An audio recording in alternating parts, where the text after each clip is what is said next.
gives me great pleasure, for those of you in the room, those of you online, to introduce Gustavo Deco, who, as some of you will know, is probably the person I've published most paper with. Just having finished a big grant application, I can tell you the number at the moment stands at 98, although I understand we just had number 99 accepted. So we've done a lot of work over the years. What you probably don't know about Gustavo is that he's the only one I know who is a doctor. And so the Germans usually say professor, doctor, something, but here, in the case of Gustavo, it has to be professor, doctor. And I think if I'm not getting this wrong, the first one was in physics, atomic physics, and particularly the three-body problem, an easy problem that Gustavo solved and then moved on. And then computer science, information theory was the main sort of thing. And then, and just to make things more difficult, in Germany you also have different kinds of doctorates, and you have one called the Habilitation, which is basically one where when you get to the final Viva, they can ask you anything, the meaning of the universe. So I think one of the questions you had was on quantum computation. The talk wasn't funny. And in German, right? I mean, let's not go there. But that was in psychology. So I mean, afterwards, ask him anything. But today, of course, the thing is this obsession Gustavo and I have had on Leonardo, and it all comes down to a dream that Gustavo had during the pandemic, where he basically woke up and he called me immediately, and I said, Gustavo, it's really early. And he said, I had this dream, and I just heard this word, turbulence. And so we obviously had to pursue that. Because as it happens, and Gustavo will tell more about it, there's a very close link between Leonardo da Vinci, also Leonardo in the room, but Leonardo da Vinci, and turbulence. And so, please, Gustavo, tell them all about this great theory. Thank you so much for the introduction. We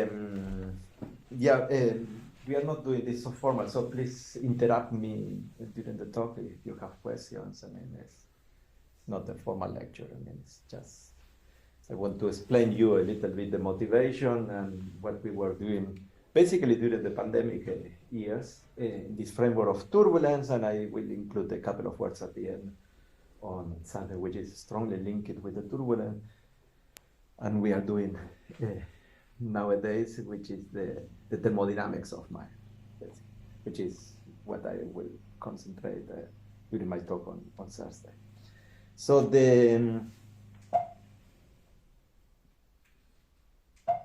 what happened? You may need to have focus on the actual window, and then you should be able to choose. So let's start with the title. I mean, Leonardo. I mean, actually, it's true. I mean, we were everything started in a very chaotic way, because actually we were impressed by Leonardo, and during the pandemic we started reading, I mean, his biography and some anecdotal fact, and we discovered that actually he was the first one that introduced the word turbulence. He introduced it in Italian, which was turbulenza, came from Latin turba, which means crowd, and that was the first motivation, because he was really in love with the turbulence, just from an aesthetic point of view. I mean, he loved it, all these vortices interacting with each other and so on, and that is what he was really trying to capture in his drawings. But of course, he was also a scientist. And he was interested in the origin of turbulence, and even discovered some of the first laws of turbulence, for example, some scaling laws of and relationship between the size of the vortices and so on. But for us, the most motivating part was that the name, I mean, turba, crowded, because he realized it, and basically it's also what he wrote. I mean, he loved this mixture between noise behavior, or noisy behavior, or chaotic behavior, and order. So there are some structure, there are vortices that you can see, but also everything looks crowded, looks noisy. And exactly this mixture between noise and order is something that was the first motivation, if I remember properly, because when you look at brain signals, you have exactly the same impression. I mean, that looks like noise, but we know that's not noise. I mean, and in fact, if we start to analyze this, I mean, we find some order. Therefore, just for fun, I say, okay, let's see if this could be useful. We started to review, I mean, a little bit the, the history of turbulence and how the whole theory was developed, as I said, starting with ideas of Leonardo, but of course still was not scientific enough. I mean, the first one in physics that wrote fluid equations, because at that point the turbulence was, of course, intrinsically related with the fluid dynamics, was Leonhard Euler, but he was not able to explain mathematically turbulence because in his fluid equation he didn't include the viscosity, and as people discover later on, viscosity is one of the elements that is really absolutely necessary for describing turbulence. That was the case of Navier, that added exactly this viscosity term, and therefore he could derive for the first time together later on with the Stokes and what we call nowadays the Navier-Stokes equation, which is basically the main equation regulating the dynamics of fluid and is able to express, thanks to the inclusion of viscosity, the emergence, the mathematical emergence of turbulence. Later on, Reynolds was also a very important scientist that discovered laws of scaling in the context of turbulence. Kelvin was the one that introduced it in English language, the word turbulence. Stokes, as I said before, complemented basically the equation of Navier, and basically is what we have nowadays. Hopf, as I will mention at some point, because it's very much related with the type of models that we use in brain dynamics, I was also astonished to discover that his PhD thesis was on turbulence.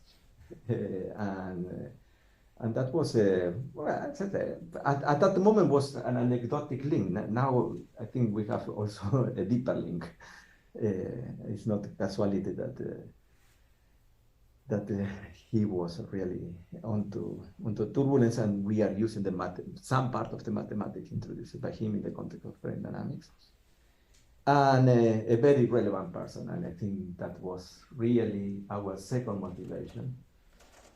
And now more seriously, less anecdotic, and was Andrei Kolmogorov, because he revealed that, Kolmogorov was a genius, a mathematical genius, and he had already, I mean, the Navier-Stokes equation and so on, and working in turbulence, and he had really the feeling that, well, even if I could model turbulence, and at that time computers were not so well developed, I mean, but even if I would have the possibility to solve this numerically and so on, what? I mean, I cannot understand anything. I mean, I have a mechanistic behavior, but it's so complex that even if I can simulate that, I cannot understand that. And therefore, he basically proposed a theory which is derived from the Navier-Stokes equation, but is going beyond the Navier-Stokes equation. He called that phenomenological. I mean, I would call it statistical, but I mean, I cannot contradict Kolmogorov. And basically the idea is, no, let's concentrate on the more mesoscopic, macroscopic level. I mean, because what matters are really these things that for Leonardo were so important, the vortices, I mean, and how they interact and how they move. And perhaps there is more information. Of course, it's hidden in some way in the Navier-Stokes equations, but they are not explicit. I mean, and makes no sense to simulate the Navier-Stokes equation just for fun, for reproducing turbulence, because we want to understand turbulence. And here comes the second motivation for us, I think more seriously. In neuroscience, we have exactly the same problem. I mean, we know the equations, the basic equations. I mean, not, of course, at the level of detail like in the hydrodynamic, because it's much more simple system. But we know the basic equation of the brain. We know Hodgkin-Huxley, how neurons interact, how synapses interact, and so on. Even there are many important projects during the last decades trying this, what I call ab initio bottom-up approach. So let's put all these equations together and then simulate the brain. And we know that this is the situation of Kolmogorov with the Navier-Stokes. I mean, why? Because even if I am able to simulate the brain, I still don't understand the brain. And therefore, we need like a phenomenological theory of the brain, like Kolmogorov in the context of turbulence, and therefore that was motivated. And at least epistemologically, we wonder, okay, which kind of ideas he had in order to do that. Perhaps we can imitate that. At that time, we were not planning to use turbulence. We were planning only to use the similarity theory of turbulence, I mean, and try to imitate Kolmogorov in that sense. I mean, so we renounced to ab initio approach, and we want to go to more phenomenological approach, and perhaps we can discover some fact of the brain. And this is more anecdotic. I mean, as Morten say, I mean, I have done my first PhD in quantum mechanics, and I was and I am extremely interested in history of science, and of course in history of quantum mechanics, and therefore for me was also a huge discovery that Heisenberg was engaged with turbulence during many years.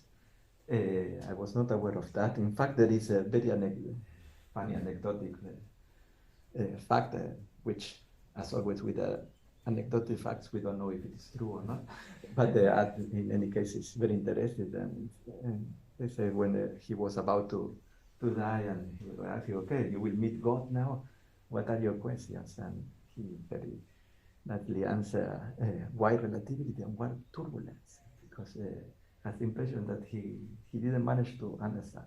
So it's a very intensive field of research, is what I want to say with this citation. Even after 3-4 centuries of research in turbulence, at the theoretical level, because we still don't understand many of the mechanistic aspects of turbulence, and also from the practical point of view, because turbulence, as you know, technologically, sometimes we want to avoid that. People like me that hate to fly, I hate turbulences.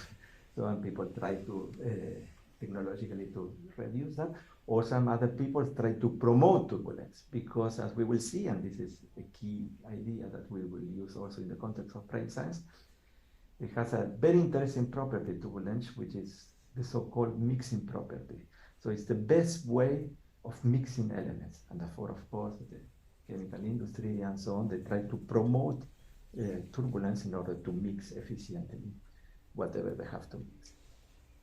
Okay, still we are still at the motivational level. I mean, at some point I will start to get a little bit more serious, but now motivation. Here we can see actually very nicely this observation of Leonardo that seems to be that there is some order in the way how the vortices interact. That was basically expressed very nicely by Richardson using this poem. And I just put the poem again. I mean, this was paraphrasing the Hypnoptera from Jonathan Swift. And basically the key idea, and I mentioned that because that was the key idea for Kolmogorov of the phenomenological theory. As I said, this the first observation of Leonardo, but then formalized it more rigorously by Richardson, that there is an order a hierarchical order in interaction of the vortices. So the larger vortices interacting with the medium with the smallest. And that makes a lot of sense, because in hydrodynamics, the interaction is kinetic energy, is velocity. And that makes a lot of sense that you are scaling the way of this interaction. That was really captured by Kolmogorov, and I think was at the root of the phenomenological theory, because he related this, he tried to formalize this now more mathematically, and he introduced a concept which is extremely interesting. It's called structure functions. Has nothing to do with what we call a structure of functions in neuroscience. It's just a casualty. And as you see, you have your variable. In his case was velocity, but we can use whatever we want. In our case, will be brain activity, as we will see later on. And the second order structure function is basically the mean value across space and time of the displacement of this variable as a function of the distance r. Looks a little bit strange, but if you decompose that, and just believe me, I mean, the main term is this term, and this term is just the correlations of this variable in a point x and a shifted point x plus r. So it's the function, it's what we call, let's assume now that this u is not velocity, it's just a ball signal or EG, whatever is your favorite brain activity measurements. It's the correlation, it's the functional connectivity, but as a function of the distance. And he used these measures because he was able to discover, this is a cartoon, but reflecting the ideas of Kolmogorov, he was able to discover that basically this structural connectivity or functional connectivity, they are Cousin, they show a power law. And this power law is related with these ideas of Richardson's and Leonardo that I was showing before. I mean, this association across the scales of the vortices interactions is not only beauty, it's not only by causality, but at the end of the day, it's reflecting a very efficient way of transmitting energy, or in our case, information across space and time. And here came the third and last motivation. And here we got convinced, okay, actually we need to do the same in the brain. We need to transmit so efficient as possible from one point of the brain to the other point of the brain, and at one time and another time in the future, so efficient as possible information, correlations. And we would love to have this power laws. So if the dynamic associated with turbulence is providing that, it could be that some aspect of the dynamic is really also going on in the brain. And then we started seriously really to look not only in an exemplary way the story of turbulence for brain science, but really to take the mathematics and the ideas of turbulence for brain research. So I start now with the talk. Hopefully you are motivated. I divided the talk in 4 parts. First, we will see the basics idea of turbulence and how we can transform those ideas from the context of hydrodynamic, because we don't have water, or well, sometimes we have wine, but we don't have water on the brain, and it's another variable that we have, and we need really the translation of the turbulence in a hydrodynamic context to another context. And we will show that brain signals, when we analyze them, they show really traces of turbulence. Then we will try to look for the causes, the mechanistic causes of that, and that means that we will run a model explaining the emergence of turbulence, model that we use usually for the simulation of brain activity and the different conditions, the Hopf model that we'll explain later on. And then very briefly, I will mention how turbulence is not only interesting per se, and from this very principal point of view, that is very good for transmitting information across space-time, but can be used also as a biomarkers in the context of different brain state distinctions, eventually even in the neuropsychiatric context.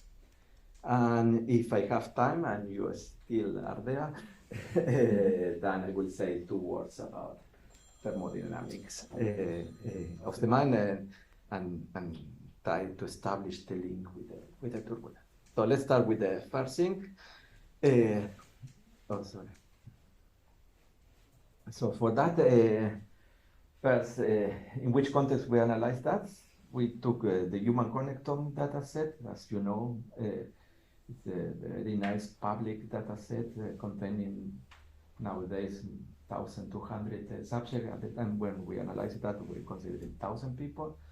It's fMRI, so both signals, and the different conditions, resting state and task condition. I mainly concentrate today here only on the resting state, and very high quality type of theta. So it's a good setup for testing theories and measurements. We use a relatively fine parcellation. It's the so-called Schaeffer parcellation. It's cortical and has 1,000 different nodes. On purpose, we were obliged to use this parcellation because we need, as already at the motivation level, you have seen in the definition of a structure function or functional connectivity as a function of the Euclidean distance, we need the Euclidean distance. And therefore, from the very beginning, we were convinced that at some point we will need to apply it to have this fine information as a function of the distance. And therefore, the typical parcellation that we were using until that moment, that were in the range of 100 or 300 at most, we radically changed and switched it to the Schaeffer 1,000 parcellation. So the key idea, I will explain that in a very cartoonish way, of how to introduce turbulence in a non-hydrodynamic context. That was actually done by Kuramoto. Most of you know Kuramoto. In the context, he was very interested in the dynamic of oscillators and of coupled oscillators. And he introduced a very interesting measurements, that's technically it's called an order parameter, or the Kuramoto order parameter, that we use a lot in neuroscience, and I think most of you already heard about that, which is a measure of the level of synchronization, so which is schematized here. And the measure is very, very, very simple. In fact, I mean, it's expressed by the sum of the exponential of the complex part of the phases of your signal. So we can extract the phases of the Volt signals, or EG, whatever you have, in our case, Volt. And basically by doing this summation, and it's turned out that the module of this complex number, which is this guy, R, is the Kuramoto order parameter. And it's a number which is between 0 and 1 and has a very nice interpretation, which is cartoonized there. So when all the phases are absolutely stochastic, that means that they don't sum up, and therefore the module is 0. And when they are synchron, they all sum in a very coherent way, and the module is 1. So it's a very good measure of, and very popular measure of synchronization. So the mean value of R across time is this level of synchronization. There is another measure that we use also a lot, and it's instead the mean value of R across time. We do the standard deviation of R across time. So you can imagine this. So across time, you have a local measure of global synchronization, and this is changing in time. And the standard deviation is what we call, in an abuse of semantic, metastability. And it's a measure of the switching activity, so how much switching we have. And also was used a lot in the context of breaks. Well, the ideas of how to introduce turbulence in a non-hydrodynamic context is very much associated with this type of measurement that was introduced by Kuramoto. This is the only slide where I have equations. And basically, he in the first line is the basic idea of Kuramoto, or studying coupled oscillators, is the equation of oscillators which are coupled through a function which is an exponential neighborhood function. And he discovered that in order to study that, he needed to generalize the Kuramoto order parameter. Instead of analyzing the synchronization globally, he decided to analyze the synchronization locally. How? By using exactly the same definition, sum, in this case is with an integral, but it's like a summation of the exponential phases as before. So the module of that would be the R, the global Kuramoto order parameter. But now he introduced it here exactly the same kernel that he was using in the coupling of the oscillator. So an exponential neighborhood function, if you want. What you provoke with that is that you study the synchronization, but locally in space. So we were studying before the synchronization globally, locally in time, because we could do the mean or the standard deviation, but globally in space. And here, Kuramoto introduced this locality in space. So now we have a measure that is local in space and time. And for example, for that system, that is a simulation, is a ring of oscillators, actually, of Hopf oscillators to Orlando oscillators. And he was showing that there's a very particular regime where this local Kuramoto of the parameter, the R, as a function of x and t, because now it depends on x and t because it's local in both. So if you plot this as a function of space and time, and the color scale is the value of R, and you see that's changed a lot. And therefore, he defined it basically turbulence is we have high variance of this value across space and time. We have a turbulent regime. And this is associated, I mean, just to give you an intuition, I mean, this idea of the local Kuramoto or the parameter is like a definition of a vortex in a non-hydrodynamic context. Because a vortex is a measure of synchronization at the local level of the hydrodynamic movement, but here is basically the same, but with something that does not need to be water. So it's a fabulous definition, and basically we use it that. Just concentrate on the left part, the calculation. We apply this to the empirical data first, to the HCP, rising state over these 1,000 subjects.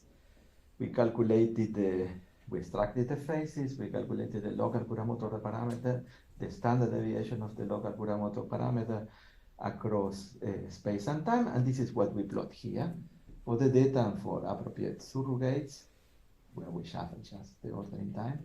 And we see that there is a significant value of high variability, meaning it's an evidence, a direct evidence of turbulence in the brain dynamics.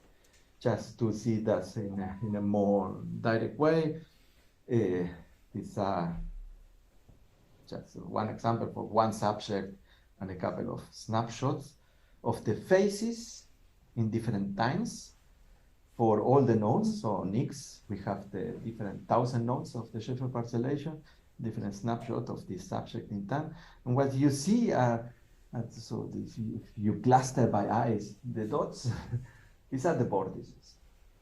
These are the moments where you have high local Kuramoto order parameter, and you see that it's a high variability. Of course, in the shuffle version that we use for the surrogate, there is no kind of a structure. That was this mixture of a structure.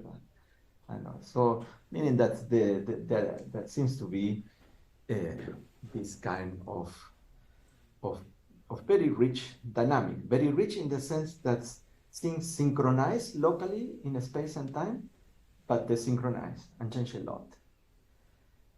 This is what we call in physics, at least, a cluster synchronization. And turbulence is a case of cluster synchronization, but extremely rich, because it's changing, and this is just the case of a real subject of the HCP empirical data. What I am rendering here is the local Kuramoto of the parameter.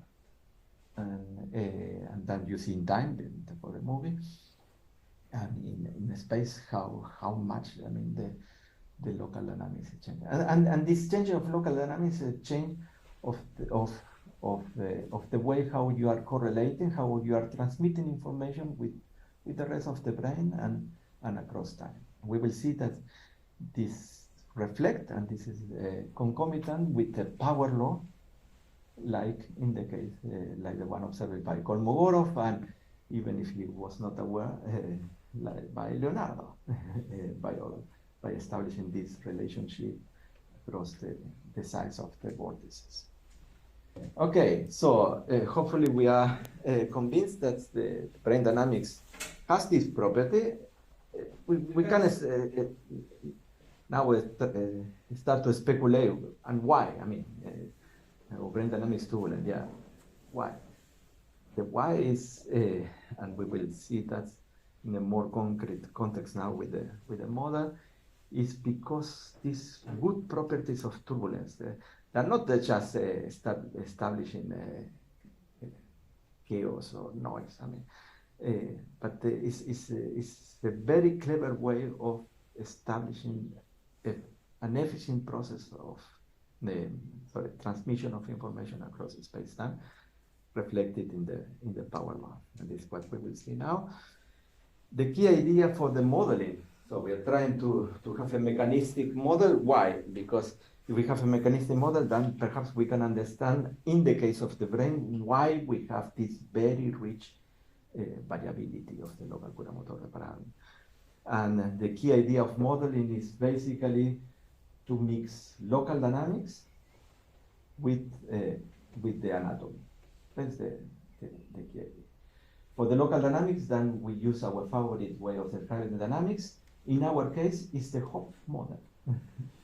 We were using the Hopf model because it's a model that is able to express noise and oscillations. Therefore, it was always very convenient to do this type of model, and we were obtaining always very good results. In general, when we try to fit different aspects of the brain dynamics. So we will continue using that even more in this context, because we know that the Stuart-Lambda Hopf model in a ring is able to sustain turbulence. So then give us the hope that, perhaps in 3D and with the real anatomical connectome will be also the case. And instead of using the real connectome, we use an approximation of the real connectome, which is based on the data of Henry Kennedy. Henry Kennedy has done track tracing studies massively in monkeys, and he discovered that the law of connectivity obey a very simple rule, which is called nowadays the exponential distance rule. That's fantastic. So we have in the brain the same rule that Kuramoto was using just for mathematical fun in the context of his couple oscillators. And we have that for free here. So that is fantastic. So we have that the Kuramoto order, that the Hopf model, also Lambda oscillator, is a good model for the local dynamic, and that the connectivity is showing this exponential relationship that is reflected in this observation of Kennedy using the tail anatomy of the primates. So what we do is, in the case of humans, we can have track tracing studies, of course. We have DTI tractography. So we take the DTI tractography, so what we call the structural anatomical connectome, and we fit an exponential function, and we use, at the end of the day, this exponential function as the basis of the model. So this is the way how we define the model. So at the level of local dynamics, we use Hopf oscillators, and we couple the Hopf oscillator with the existing anatomy. But the anatomy here is really very much reduced as in the form of an exponential relationship, depending on the distance. And instead of using here the general functional connectivity, we use the functional connectivity, but in the form of the structural functions of Kolmogorov. And we fit that. So, and let's see how far we go. This is the first results on the left. There is only one parameter, by the way, in this model, which is the global coupling, because the lambda was fitted experimentally, adjusted to the experiment. So, and I mean, of course, we know that there are 1,000 parameters, but I mean, just as a matter of simplification, we put everything on one parameter and see how far we can go with it. So that's good, because then I can plot everything as a function of this parameter. And the blue curve is the level of fitting of the structural function in this case. Now, if you see, there is a nice position around 0 point something, 0.6, 0.7, whatever, where we fit the data. So that is good. And then we plot for the data and for the model the level of turbulence in terms of the variability of the local curamotor parameter. So the red is for the models. So for each possibility, for each parameter of the model, we see the level of turbulence, and the dashed lines is the level of the empirical data, the mean value. And as you see, exactly at the point where we fit the data is the point where we also have a good fitting of the turbulence. And even more, that we can interpret it, the working point of the brain is the point where the turbulence is maximum. that we can start to speculate. So meaning that the brain is looking especially for a situation where you don't have only turbulence, you have the maximal available turbulence. And in fact, I mean, we were studying this. I mean, I will not go into details in order not to bore to you, but in that region is the region where start to appear the power law that we will see in another slide, or has very nice property. For example, the segregation integrations property of the functional connectivity is optimal around the working point, or even more specific measurements like an explicit measure of the information transmission across space-time that we call information probability or susceptibility are basically maximized around that point. So are maximized basically with the level of turbulence, which so take home message, I mean, at this point is the origin of the turbulence can be created with a very simple architecture, just a neighborhood relationship. Exponential, yeah, but I will not be so picky. I mean, just a neighborhood relationship. And that is already able to sustain turbulence. Why we want to have turbulence? In order to have this. I want to transmit and to be sensitive enough and to have a power law that in the next slide, that's what the cartoon that I presented you before. Now we can calculate this power law with the data in the form of the structure function or the Poisson, the functional connectivity as a function of R. So the functional connectivity as a function of R, in this case, it has a power law. So meaning it's, in fact, in that particular working point, because it's turbulent, it's starting to transmit, in this case, information correlation across space-time in a very efficient way. And this is the reason why perhaps the system really decided to work at that particular point, because it's an evolutive necessity in order to be able to process information. This is just to show that's exactly the same subject that I was, the same movie that I was showing before. And this is the model in the optimal working point. I mean, of course, I mean, it's just to compare this optically. I mean, what matters are the course that I was showing before, but this is give you the impression that really apparently the same level of variability across space and time really is in fact fitting. Just to finish this part very rapidly, it's a whole issue, but I will resume that only with 2 slides. Of course, and that comes actually, I think the motivation from many talks that I heard from Henry Kennedy. Henry Kennedy was the primate guy that derived the exponential distance rule, and which is an astonishing rule.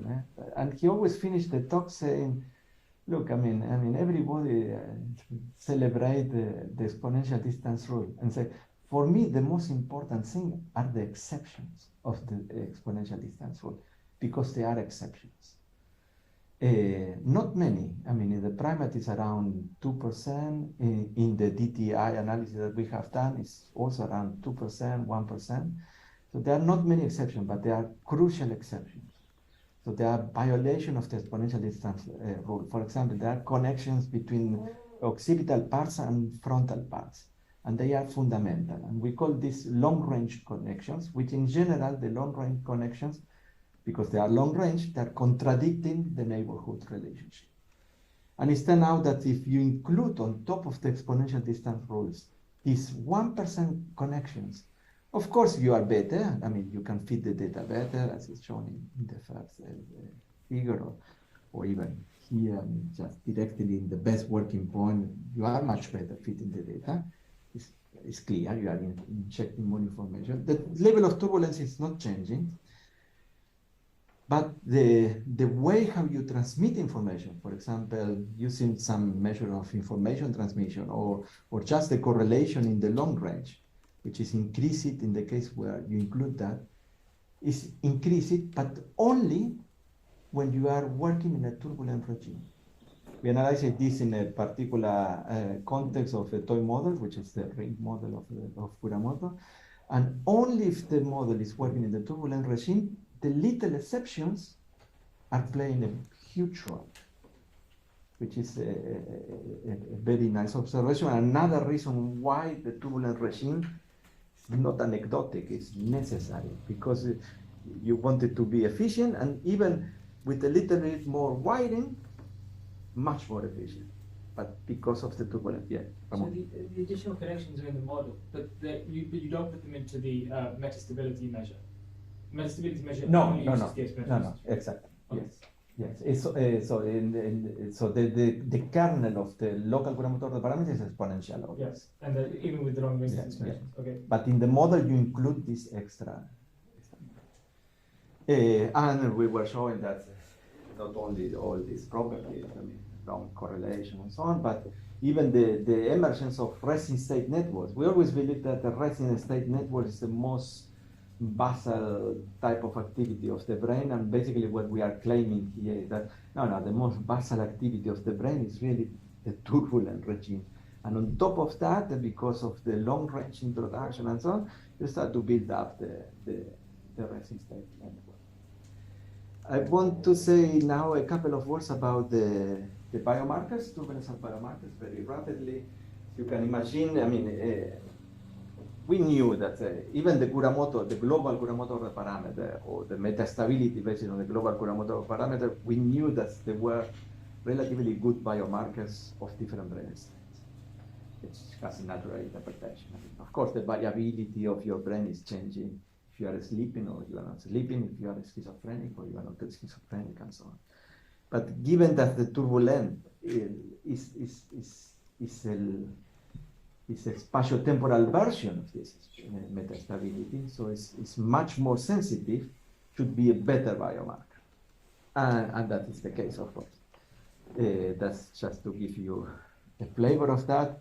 We analyzed this in many different contexts. It is just a couple of cases, for example, in coma, where you have controls, minimal consciousness states, or deep vegetative state, and the turbulence and all the other measures associated with information transfer, which of course are concomitant to the level of turbulence, they're going in the right direction. So for example, the turbulence is going down when your level of consciousness is going down. The same happens in a disease situation. This is in a natural situation when you compare awake with sleep. Also significant differences of the level of turbulence when you are awake or in deep sleep, or even in meditation. Many of you also are working with those data. It's of course, it's not so extremely nice like in the other case, but it's a very particular situation. This is again now exactly the same, but also here I include psychedelics. But now analyze it at the level of networks. So what you see here across the circle are the different resting state networks, and the level of turbulence now restricted to the network. And the beauty is that they have like a fingerprint. So because of course when you lose consciousness in all the situations, sleep or disease, etc., you are going down, but you are going differently down. And this diversity can be captured at the level of the resting state network. Oh, this is also a very beautiful result with the depression and level of turbulence, and it's turned out that the level of turbulence is predictive, I mean, it correlates with the evolution of the patient in depression. It measures, I don't remember how many weeks afterward, with some depression scale, and it's astonishing that you can predict the evolution of that particular patient. If I have time, you have all the time, yes. Yeah, I just to finish the presentation, I wanted to say a couple of words about the thermodynamic of mind. The idea is following. I mean, is as I said, what the main property of turbulence is the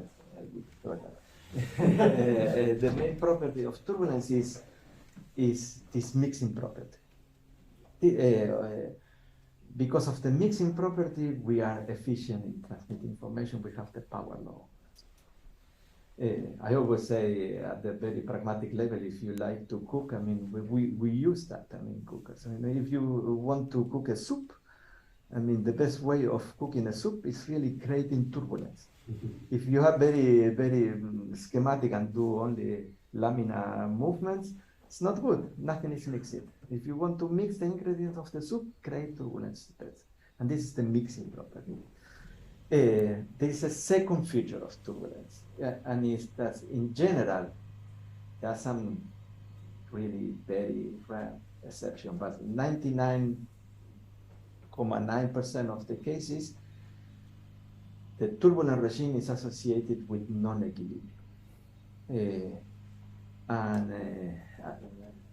And that is very interesting. Why? Because the system needs to be driven in some way. And therefore, we jump it and say, okay, if we have this mixing property, but on top of that, we have the non-equilibrium, we knew that we can relate the non-equilibrium with hierarchical organization. And I will explain in which way exactly. At this point, it's just a motivation. So, and that is crucial because beyond being interested in the dynamics and the way how the information is transmitted and so on, actually the most important question for us nowadays in neuroscience is really how the brain is orchestrating the whole thing, how the brain computes information. Well, that's too much. Perhaps at this level we still cannot understand or even formulate that question. But at least we can formulate the question, okay, now let's be more specific. Yeah, the brain is turbulent, and that is good for everything. But now, how the brain really orchestrates information in order to do something. So therefore, the general question that we are trying to answer is hierarchical organization. And it's turned out that a feature of the non-equilibrium dynamics, which is concomitant with turbulence, is the answer. And I will explain why. It's basically based in the idea that hierarchical organization has to do with asymmetry in the interactions. It's clear, no? I say, we are turbulent because you need to be driven. And if you are driven, you are asymmetric. So one is driving the other. So it's intuitive that the notion of hierarchy comes because you have an asymmetry. If you have symmetry, you are democratic. It's flat. You have no hierarchical organization. If you start to increase the asymmetry, the way how people drive, and there is one guy that drives all the others, this is a dictatorship, the most hierarchical system.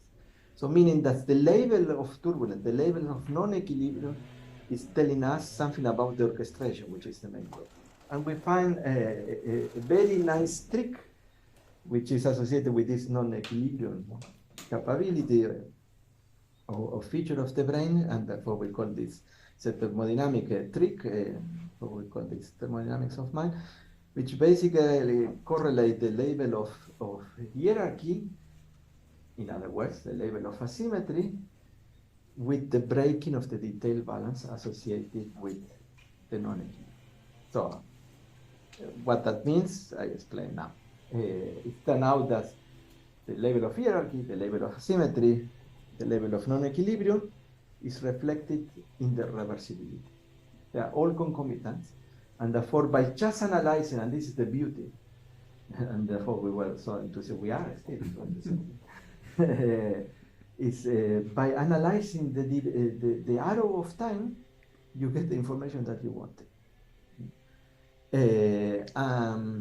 Okay, that is actually was also, it's not a new idea, I mean, it's a new application, but the genial idea came also from someone from the quantum days,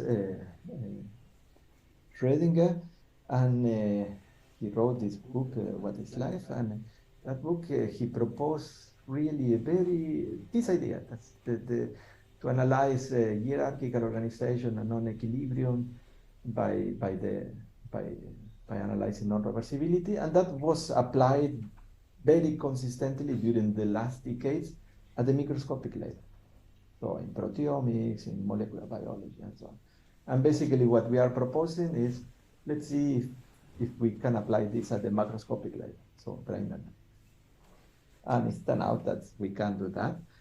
This is now the cartoonization of this idea, what I was telling you before. If we have a democratic system, non-hierarchical, then all the information flows are symmetric, meaning that we have the tail balance, and we know from the thermodynamic, so believe me, that the system is reversible in time. So if you look at the evolution forward or the evolution backward, you cannot distinguish them, and the system is not creating entropy.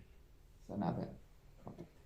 If you start to break the information flow, to create asymmetry, to create a hierarchical organization, and there is some orchestration of dynamics, then you break these two properties. So you create entropy, and the system can be distinguished by an arrow of time. So if you look at the signals naturally forward in time, or you artificially reverse, you cannot, you can distinguish them. And that is very beautiful because, well, Chris, that was here last year,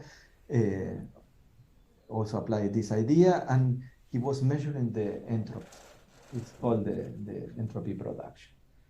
And we were not willing to do that for technical reason, because we have a high dimensional space. And to measure an entropy in a high dimensional space is impossible. Of course, I mean, therefore Chris was obliged to do PCA, to go to dimension 2, because it's a nice number, and calculate the entropy there. And here, it's a much simple case. I mean, we don't need to estimate probabilities. We just look at the arrow of time. Well, this is the typical movies that I always show for people that don't have a notion of reversibility. This is a clear example where you have non-reversibility. A glass of wine, which is impacted by a bullet, is destroyed, and the forward movie and the backward movie is very clear what is. This is also physical system, real physical system, and they are colliding billiard balls. But if they are elastic, which they are never elastic, but approximately elastic, then that means that the system is perfectly reversible. And in fact, the forward movie and the backward movie both could be real. They're not a way of distinguishing. But the cases where it's not so easy to distinguish that. The cases where it's easy, like in the movie of Christopher Nolan, Tenet, where you have people traveling forward in time, backward in time. It's very clear from this scene who are traveling forward and backward in time. So it's like the glass of wine. But this is a physical system, whatever. It's a spin system proposed by Jasinski. So it's a physical system that by construction is in non-equilibrium. So we know that it's non-reversible. Then we measure some observable and project this in time. One is forward and the other is backward. We cannot distinguish them. But we know we should distinguish them because we know that by construction they are different. So that means that sometimes it's easy to discover that, sometimes it's not easy. It's then out of the case of the brain, as you can imagine, that we will use this trick and we will compare the evolution forward and backward in time, like in the movie of the glass of wine. But this is not like Tenet. It's more like it's a difficult system. There could be non-reversibility, but it's not easy just by seeing the signal. Oh yeah, non-reversibility. So therefore, we need to quantify this, and with this quantification, we quantify at the end of the day, basically the level of hierarchy organization. The quantification is very easy. Don't want to go into the details. We just because we have the signals forward and we can flip it. So we fabricate the signal backward, and we know who is who. We train a classifier, a deep learning classifier, in a supervised way, and basically the performance of this classifier is telling us, oh, we are reversible, we are not reversible. And that means that the performance of this classifier is telling us by just trying to distinguish the forward and backward version, so by trying to identify the arrow of time, is telling us, oh, the system is orchestrating the dynamics is hierarchically organized, is asymmetric or not. Using exactly that trick, this is just an example, using the HCP data set, now not only resting, but all the data set. We have 7 different tasks: language, working memory, motor, social, etc. And here is the level of non-equilibrium or non-reversibility or the performance of this deep learning network. So basically the level of error of time. And what we can see is that the different level of hierarchical organization. So lower level of non-equilibrium or lower level of non-reversibility means more symmetric, more democratic. Higher levels, more hierarchical organized. It's beauty to see that resting is the most democratic, but it's not democratic, it's not fair. And the others are increasing, which is natural. Of course, when you need to do some computations, you need absolutely to drive regions in an asymmetric way. So it's natural. It's just in a neuropsychiatric context where we have seen the UCL data, and basically for 3 different diseases: bipolar, attention deficit, and schizophrenia, the global level of hierarchical organization goes down in resting state. And if you run this at the node level or even at the network level, here's just the node level, and you can interpret who is driving in an abnormal way the other. For example, just to give you a flavor, in attentional deficit, when you do this, compare this with control, the regions which are more driving the rest of the brain are somatosensory regions. And it seems to be that that could be the origin of the interpretation why they are distracted, because they're too much driven by the environment. And they need to be more internally driven in order to have more freedom, like I said. Schizophrenia, everything is going down. I finish now just with 2 words, really, because we need to say what our interests nowadays. Well, we have many, but one of them is really I laugh always. Our laugh interests. I mean, it's the fluctuation dissipation theorem. Fluctuation dissipation theorem is a non-equilibrium theorem. It's an equilibrium theorem, actually. The idea is very simple. I mean, was the first contribution of Einstein, by the way, when he was still in the patent office in Bern, so even before going to academia, and was a very important contribution.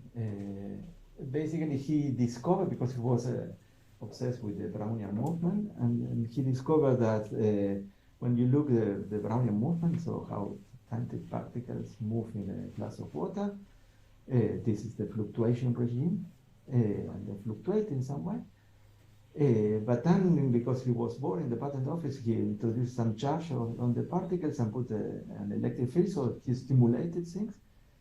And this is the dissipation part. But the magic, I call this magic, is that he was able to show that if the system is in equilibrium, you can predict what will happen when you stimulate just by the fluctuations. So it's fantastic. So you don't need to stimulate. I know what will happen. Why we are so interested in that? Because of if you are out of the equilibrium, that's not happen.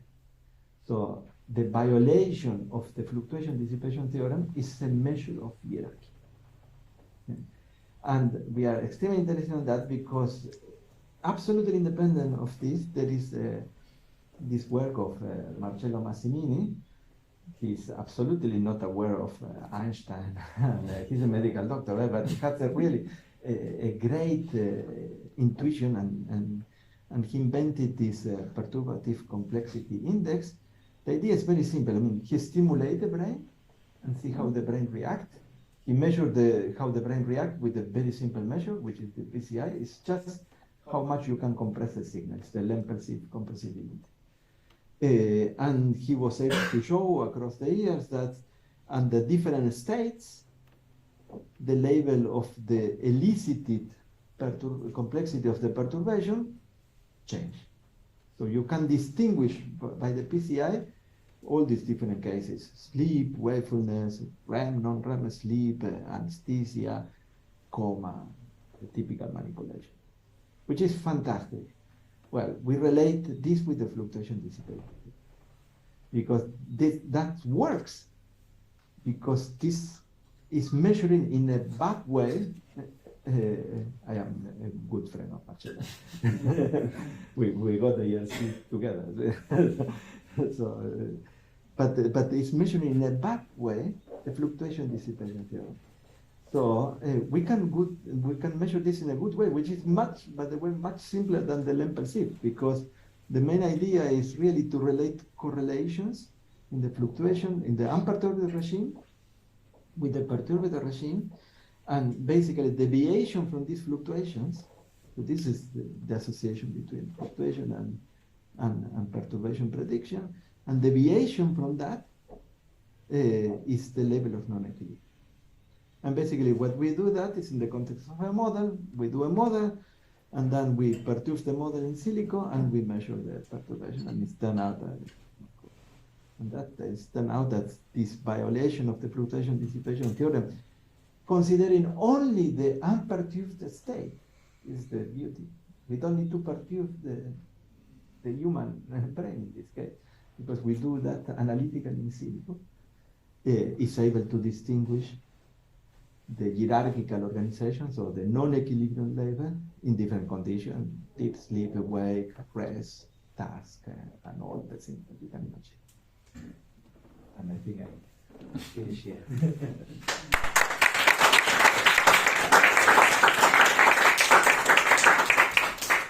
Wonderful, Gustavo. That was tour de force. I'm sure there are lots of questions here. I can see one already over in the corner. Please, Kenneth. Thank you for the excellent talk. I have some theoretical questions about turbulence. It seems to me that the most efficient way to transfer information would be total synchronization rather than variance across space and time of synchronization. So why is it that the high variance is actually useful for efficiently transmitting? Yeah, this is actually it's not a good intuition. Actually, in a fully synchronized brain, you are not transmitting information. It's fully synchronized, nothing else. So perhaps just to give you a better intuition of that is when you perturb one part of the brain. I mean, and if the brain is continuously synchronized, the encoding of that perturbation disappears, and therefore it's not the case. It's true. I mean, it's when you think always in the full synchronization, it's a counterintuition, but it's not the case. Thank you very much for the talk. It was very interesting, and I was wondering about what you show in relation to the rest and the different tasks. And it's very nice to see differences in both thermodynamics and also in the turbulence. And I was wondering if you have an idea, or if you're thinking about how you can actually model the shift from the rest to the tasks, because it's very nice to see that there are, of course, different regime, turbulence, or thermodynamics. That makes complete sense, and also it goes in a direction that really looks very reasonable. But I think that a very key question would be how we can use turbulence to actually shift from resting to, especially when we have a very good time solution with MEG, for instance. Yeah, actually, it's related with the project that we are planning to do with you. Is first, I mean, we don't know the answer. It's actually that's the holy grail, really. How really you start to generate different type of computations, and that's very difficult. We have some ideas, but we still don't know. I mean, it's very speculative. So what we do for the moment at the pragmatic level is, because we have a model, and we can run this model in one situation and the other situation. From the model, we infer. We use now more than one parameter. We use really a conductivity parameter for each anatomical fiber connection. This is what we call the effective connectivity. And then at least what we know is that from the dynamical point of view, which of course create or generate the change in hierarchical organization, turbulence, and so on, is the generative effective connectivity matrix. There are differences in rest than in working memory or whatever. And then we can analyze topologically this effective connectivity matrix. Of course, it's not explaining how we go from one to the other. We know at least, and this is the beginning of the story, therefore it's not the solution. At least we know that we are in this condition and we are in this condition, and we know mechanistically what is generating each condition. How to go from one to the other, of course, is driven by external inputs and so on, but we don't know how to do it at the moment. Thanks for the talk. So with the fluids, you have this kind of scale and the size of the vortices. And we said that the where the phases are clumped together represents like the vortex. Is it equivalent for the vortices in the turbulence? Do we have any ideas on how we can quantify the scale of the vortices? So Like, that's a very good question. Again, I mean, no, but we have some idea. So in fact, I mean, what we were doing, and even it's published, and it's not exactly an answer, but it's going in that direction. We regulate the kernel of the local grammar-motor parameter. So we have the freedom to put there the lambda that we want. We are not obliged to put the lambda of the anatomy, nothing. And what we do is we go sequentially with different lambdas. And then what we see is also like a fingerprint. Of course, the level of turbulence changed because we are using a different kernel. But then you see across scales a change of the fingerprint associated with that particular brain state. And what we see is that the evolution across different time scales is even more informative than just analyzing one scale, as I was showing in the biomarker.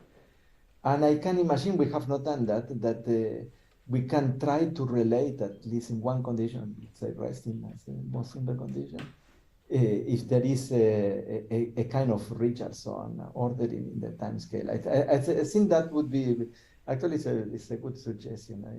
I never saw that, but I think that would be what I would try to do. That would be the right way. I mean, given that we have the freedom to regulate the scaling of the vortices with our definition, I mean, perhaps by analyzing this at different scales could be find something interesting. Yeah, thanks for the talk. Thinking about turbulence and information transfer and variability and timescales, what is the importance or the significance of relying on bold signal to compare the model? Because I guess the brain isn't using blood flow to transfer information. It's not happening at that time scale. Yeah, that's a very good question. I think the information transmission, to be honest with you, is happening at many time scales. I mean, it's turned out, I mean, it's not a casualty that the resting state dynamic is real, and it's a casualty. I mean, therefore, people working with ball were lucky that the relevant time scale apparently was really slow. But I fully agree. I mean, we are missing here the rapid time scales. And also we are missing here a direct measure of turbulence or whatever, or the non-equilibrium measure at the level of an electrical measurements, which is much more related really with the origin of the whole activity. It's turned out that with img we saw that we cannot apply exactly these measurements, the local grammar-motor parameter, because we don't have a good resolution in the space. And that was a problem, and therefore we created, and Ramon is also involved, we created recently another measure, which measures variability spatio-temporally in the cases where we have a rapid time scale, like img, and not very good resolution. Just to give you a flavor, is we use the edge centric measure defined by Ola Spawn.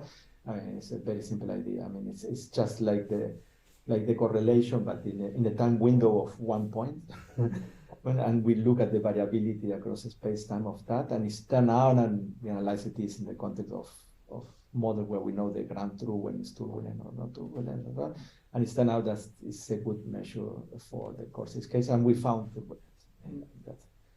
So, and the idea now is try to apply this in other contexts, longer field potential, or even more hygroscopic. Hear me and see me? Yes. Ah, fantastic. Okay, Nice. so my question is about triggering turbulence and how there's, when we study fluids, there's the concept of viscosity and the concept of velocity, and the two put together can sort of allow you to find states in which you can favor turbulence or disfavor it, let's say. And I wonder, what is the analog in the brain activity for the sort of viscosity or velocity terms? And yeah, I guess how can we understand when turbulence is most easy, most favorable? Yeah. Actually, there is a direct connection. I mean, a direct connection with the viscosity, which is not included in these models that I presented today.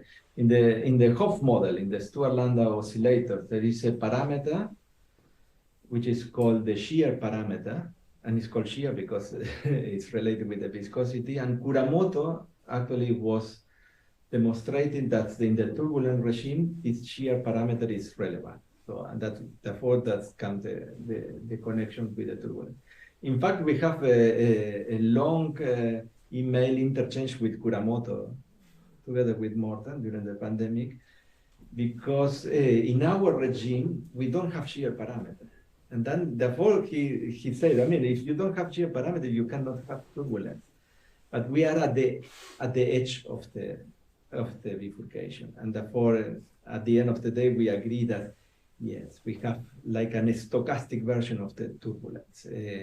And therefore, we are, given that we are at the edge of that bifurcation, then we start to behave like in the turbulent regime. But in direct answer to your question, I mean, I think that the best, in the context of those oscillators, the best emulation of the viscosity is that shear parameter.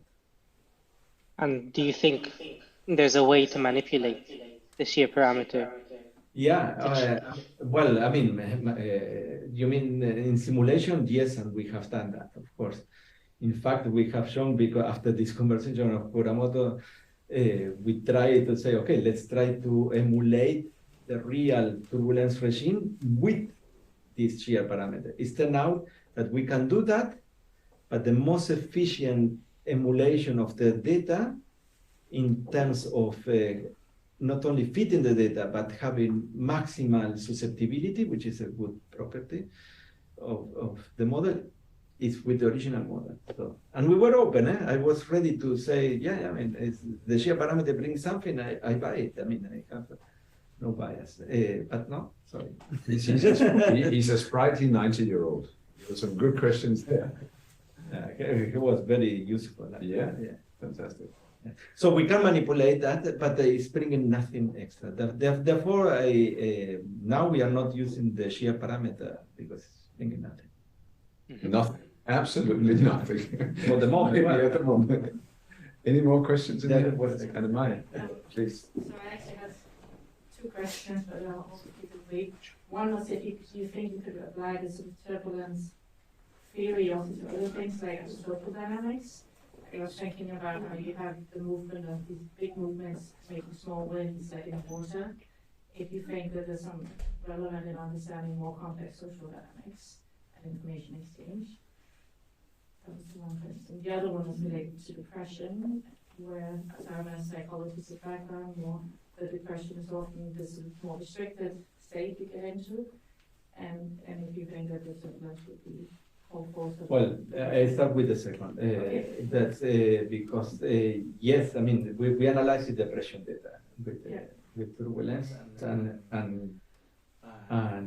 really we found significant differences. So they have a lower level of turbulence in the depressive state, and that's what I was showing very rapidly. That even the level of turbulence was correlating with the evolution of the depression, which is very promising. aspect, but definitively they have it's a good biomarker of depression. What we never tried, well, I think we tried with different scalings, but it was also not so informative in the way we discussed it before. For the first question, I don't know, it's extremely interesting, yeah. So if there would be a way of describing social movement with oscillators, which I can believe, I don't know about social movement, but well, you know, Hopfer wrote this, no, Hopfer, I don't remember, the oscillators, the Hopf oscillator is one of the most universal way of describing things, as a minimal assumptions. It's very, very efficient. So I could imagine that perhaps some aspect of the social dynamic could be described with oscillator. If you can describe with oscillator, we are in business. But I don't know, of course. I just wanted to weigh in on that because as a political scientist, I was thinking about that your entire talk, because it's completely mirroring what we talk about in like social movement theory, contentious politics, and your description of like turbulent regimes and democracy and hierarchies. So I think there's a lot of room there for kind of extrapolating that at a collective level. Perhaps as I said, I see two possibilities. Or we try really to impose kind of oscillator for some of the simulation in social dynamics, or what you are mentioning, we are coming from the other extreme. And contrary to my talk, I mean, we are coming from driving, because that has a much more physical, direct interpretation in the context of social dynamics.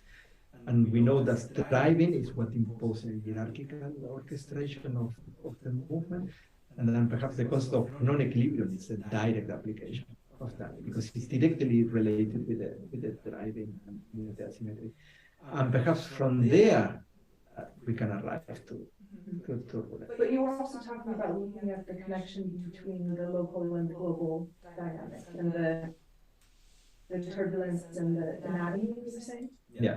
So I was looking at the different levels. Different levels in Well, I mean, from like an international relations perspective, I would look at the kind of international, regional, domestic, sub-state, but I feel like we were talking about different levels as well. Yes, but for us in the brain, I mean, the space-time is very clearly there. In the social context, yeah, one should determine first, it's also linked with, I mean, which is the relevant time and which is the relevant space. In neuroscience, we don't know about the relevant time, therefore we scan many times, but we know the relevant space, the brain. Because we don't believe in telepathy. But in social, minutes are seen as isolated events, but if you contextualize them within kind of historical dynamics, you see that they're part of a larger kind of process. So very interesting. Yeah, but I think it can be applied. At least even I would just if I would do that, I mean, I would start perhaps looking at the basic concepts of like the structure function of Kolmogorov. These are statistical measurements. You can start to see, okay, how the correlation of measure we have in social science evolved as a function of the dissonance. Perhaps then you can start to see a particular spatial range where you have this power, which I can imagine. I think we've earned some cover. There's a new kind of thing happening today, because in honor of Gustavo, we have to have some cover. And I think all our best ideas are cover driven, really. Thank you so much.